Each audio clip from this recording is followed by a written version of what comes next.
दोस्तों बहुत बहुत स्वागत है आप सभी का औसम ज्ञान हिंदी न्यूज चैनल में एक बार फिर से। दोस्तों आज पूरे दिन की कई महत्वपूर्ण और बड़ी खबरें निकल कर आ रही हैं, तो बारी बारी से सब खबरों को हम इस वीडियो में आपको बताने वाले हैं। तो दोस्तों वीडियो को बिना आगे बढ़ाए लास्ट तक जरूर देखिएगा, क्योंकि सारी खबरें बहुत ही महत्वपूर्ण है। तो चलिए देख लेते हैं कि पहली बड़ी खबर क्या निकल कर आ रही है।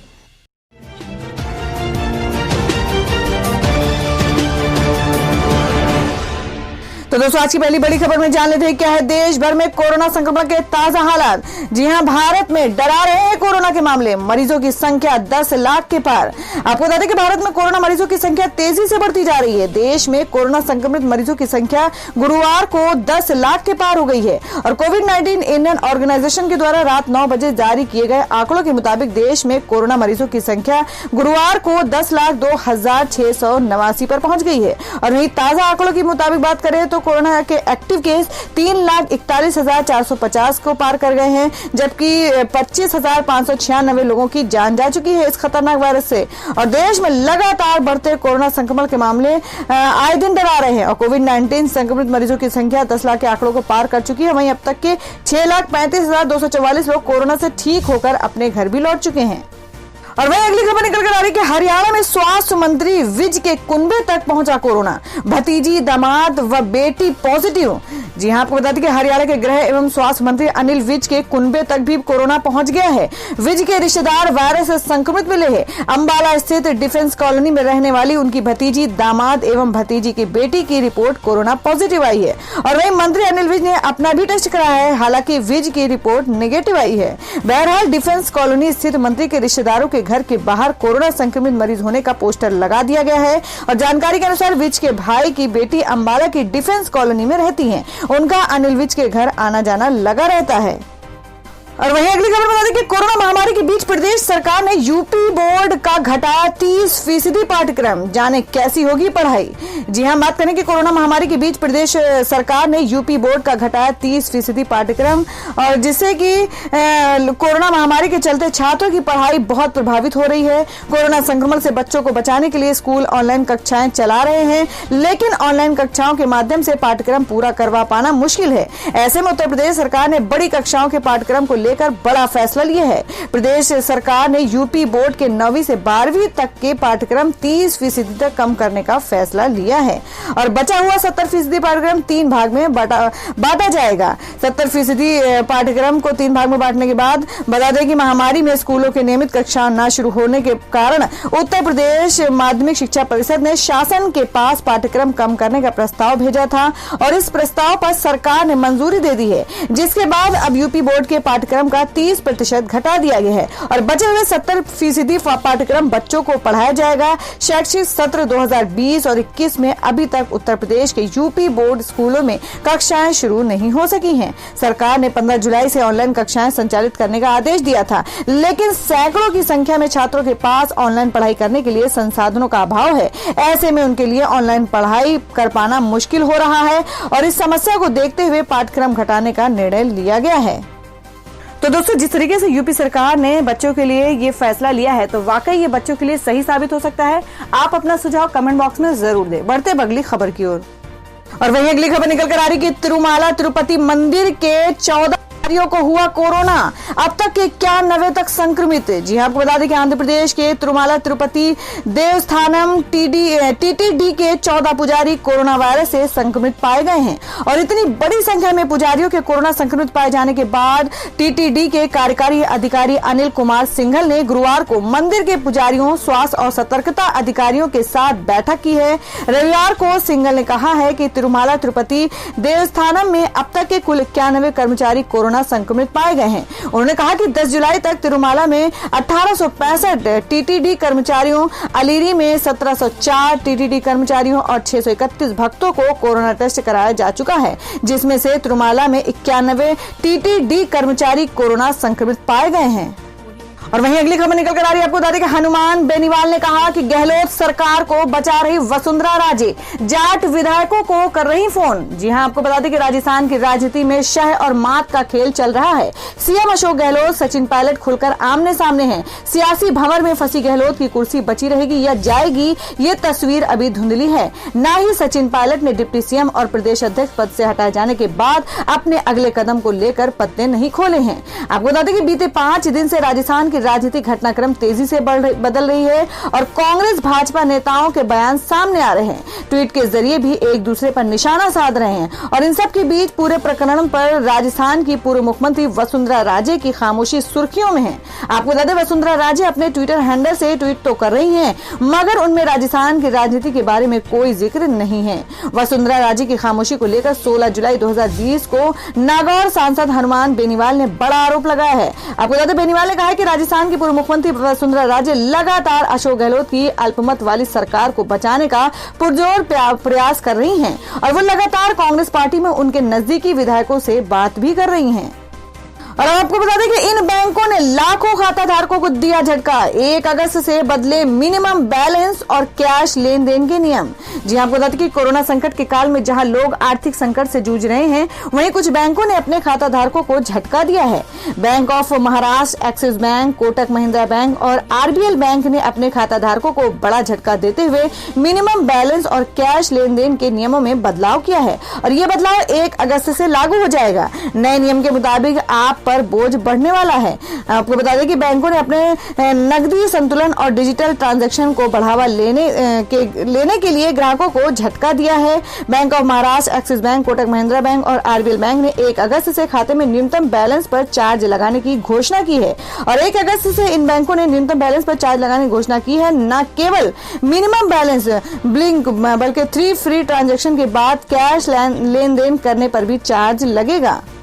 और वहीं अगली खबर निकल कर आ रही है सुशांत सिंह राजपूत के केस को लेकर कि रिया चक्रवर्ती को मिली रेप और मर्डर की धमकी। भड़की एक्ट्रेस ने कहा अब बहुत हुआ। जी आपको बता दें कि एक्टर सुशांत सिंह राजपूत के मौत के बाद से ही अभिनेत्री रिया चक्रवर्ती सोशल मीडिया पर यूजर्स के निशाने पर हैं।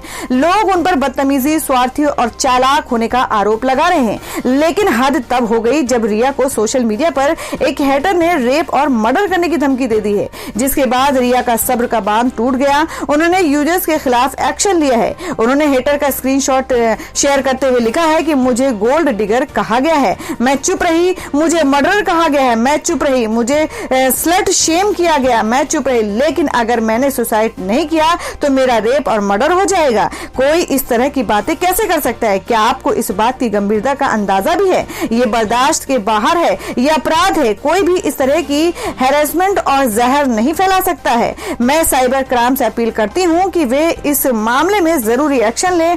अब बस बहुत हो गया। वही एक और खबर मैं आपको बता दूं कि सुशांत सिंह राजपूत केस में नया मोड़। रिया चक्रवर्ती के खर्चों को लेकर मिली पुलिस को बड़ी जानकारी।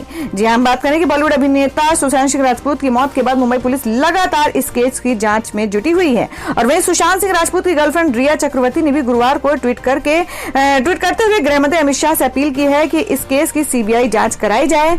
अपने ट्वीट में रिया चक्रवर्ती ने कहा कि वो जानना चाहती है कि आखिर ऐसा कौन सा दबाव था जिसकी वजह से सुशांत ने इतना बड़ा कदम उठाया है। इस बीच सुशांत केस में एक और नया मोड़ आ गया है। दरअसल खबर यह है कि मुंबई अब सुशांत सिंह राजपूत की गर्लफ्रेंड रिया चक्रवर्ती के खर्चों की जांच कर रही है। तो दोस्तों, आप लोगों को क्या लगता है कि वाकई में रिया चक्रवर्ती ने सुशांत सिंह राजपूत के साथ धोखा किया है, जिससे कि सुशांत सिंह राजपूत के जितने भी फ्रेंड्स हैं उनको ट्रोल कर रहे हैं? आप अपना सुझाव कमेंट बॉक्स में जरूर दें। बढ़ते हैं अगली खबर की ओर। और अब अगली खबर आ रही है कि रूस अगले महीने लॉन्च कर सकता है कोरोना वायरस वैक्सीन। जी हां, कोरोना के बढ़ते प्रकोप के बीच कोरोना वैक्सीन को लेकर बड़ी खबर सामने आ रही है। रूस को यह भी उम्मीद है कि वो संभवतः अगले महीने दुनिया की पहली कोरोना वैक्सीन को लॉन्च कर देगा। मालूम हो कि दुनिया के कई देश कोविड-19 की वैक्सीन को जल्दी लॉन्च कर देना चाहते हैं और इस प्रतिस्पर्धा में अमेरिका और ब्रिटेन बहुत तेजी से दौड़ ही रहे हैं कि रूस ने सफल वैक्सीन बनाने का दावा कर दिया है। आपको बता दें, रूस इस इस वर्ष कोरोना वायरस वैक्सीन की 20 करोड़ खुराक का उत्पादन करने का लक्ष्य निर्धारित किया है। रूस की वैक्सीन के इंसानों पर सफल परीक्षण पूरा हो चुका है और टीके का पहला मानव परीक्षण 38 लोगों पर किया गया, जो कि 1 महीने से चल रहा था और इस सप्ताह समाप्त हुआ, जिसके बाद रूस इस साल कोविड-19 वैक्सीन की 30 मिलियन खुराक का उत्पादन करने की योजना बना रहा है। और वैज्ञानिकों ने निष्कर्ष निकाला है कि ये उपयोग के लिए सुरक्षित है। वैक्सीन के बारे में दावा किया जा रहा है कि इसे इंसानों को एक बार लगाने पर लंबे समय तक इम्यूनिटी यानी रोग प्रतिरोधक क्षमता बढ़ाया। हालांकि कितना प्रभावशाली है ये स्पष्ट नहीं है। पहले चरण में 18 स्वयंसेवक शामिल हुए थे और वहीं दूसरे चरण में 20 स्वयंसेवक को वैक्सीन दी गई है। और वहीं बता दें कि कोरोना संकट के बीच कर्नाटक के स्वास्थ्य मंत्री का बेतुका बयान, कहा भगवान ही बचा सकता है। अब जी आपको बता दें कि देश में कोरोना महामारी का प्रकोप थमने का नाम नहीं ले रहा है और वहीं कर्नाटक प्रदेश और उसकी राजधानी बेंगलुरु में जुलाई माह से कोरोना संक्रमितों की संख्या बहुत तेजी से बढ़ रही है। कोरोना महामारी को लेकर कर्नाटक के बिगड़ते हालात को लेकर प्रदेश सरकार पर चारों ओर से हमला हो रहा है। कोरोना महामारी के बेकाबू होते हालात पर गिरने पर कर्नाटक के स्वास्थ्य मंत्री बी श्रीरामुलु ने बड़ा ही बेतुका बयान दे डाला है, जिसके बाद वो विपक्ष के निशाने पर आ गए हैं। उनके इस बयान पर विवाद शुरू हो और कांग्रेस ने कर्नाटक की बीजेपी सरकार पर हमला बोल दिया। आपको बता दें कि कर्नाटक के स्वास्थ्य मंत्री ने श्रीरामुलु ने कहा कि दुनिया भर में कोरोना वायरस के मामलों की संख्या बढ़ रही है, हम सभी को सचेत रहना चाहिए। मीडिया से बात करते हुए मंत्री ने कहा, चाहे आप सत्ताधारी दल के सदस्य हो या विपक्ष में, अमीर हो या गरीब, वायरस भेदभाव नहीं करता है, केवल भगवान ही हमें कोरोना से बचा सकते हैं। उन्होंने कहा कि मुझे यकीन है कि राज्य में 100% केवल अगले 2 महीने में मामले बढ़ सकते हैं। उन्होंने कहा, भले ही ये आरोप लगाया जाए कि ये सरकार की लापरवाही या मंत्रियों की गैर जिम्मेदारियों और मंत्रियों के बीच समन्वय की कमी के कारण ऐसा हो रहा है, लेकिन सत्य ये है कि केवल भगवान ही हमें कोरोना से बचा सकता है। दोस्तों, खबरों में आगे बढ़ने से पहले जान लेते हैं आज के माइंड क्विज के सवाल को। आज का सवाल है, आपको बताना है कि गुजरात के मुख्यमंत्री का क्या नाम है। इसका जवाब आपको वीडियो के नीचे कमेंट बॉक्स में देना है और सही जवाब देने वाले को रैंडमली सिलेक्ट किया जाएगा और वो जीत सकते हैं एक बम्पर पुरस्कार। बढ़ते अगली खबर की ओर। और वहीं अगली खबर निकल कर आ रही है कि सचिन पायलट के बाद अब इस दिग्गज नेता को पार्टी से बाहर निकालने के मूड में है कांग्रेस। जी आपको बता दें कि राजस्थान में पार्टी के दिग्गज नेता सचिन पायलट को डिप्टी सीएम और प्रदेश कांग्रेस के अध्यक्ष पद से हटाने के बाद कांग्रेस अब एक और नेता पर कार्रवाई करने की तैयारी में है। मुंबई कांग्रेस कमेटी के अध्यक्ष एकनाथ गायकवाड़ ने पार्टी के शीर्ष नेतृत्व को एक रिपोर्ट सौंपी है, जिसके बाद संजय निरुपम को पार्टी विरोधी गतिविधियों और अनुशासनहीनता के आरोप में पार्टी से बाहर निकाला जा सकता है। गौरतलब है कि महाराष्ट्र में शिवसेना के साथ मिलकर सरकार बनाने के बाद से ही संजय निरुपम लगातार अपनी ही पार्टी को निशाने पर ले रहे हैं। हाल ही में राजस्थान में मचे सियासी घमासान के बीच जब सचिन पायलट को उनके पदों से हटाया गया तो उस समय भी संजय निरुपम ने शीर्ष नेतृत्व के ऊपर सवाल उठाए। संजय निरुपम ने ट्वीट करते हुए लिखा कि बेहतर होगा पार्टी सचिन पायलट को समझाए और रोके। शायद पार्टी में कुछ लोग ये सोच रहे हैं कि उसे जाना है तो जाए, हम नहीं रोकेंगे। ये सोच आज के संदर्भ में गलत है। माना कि किसी एक के जाने से पार्टी खत्म नहीं होती, लेकिन एक एक कर सभी चले गए तो पार्टी में बचेगा कौन। और अब अगली खबर आ रही है बिहार से। आपको बता दें कि ध्वस्त हो गया 264 करोड़ की लागत से बना 70 घाट महासेतु। सीएम ने 16 जून को किया था उद्घाटन।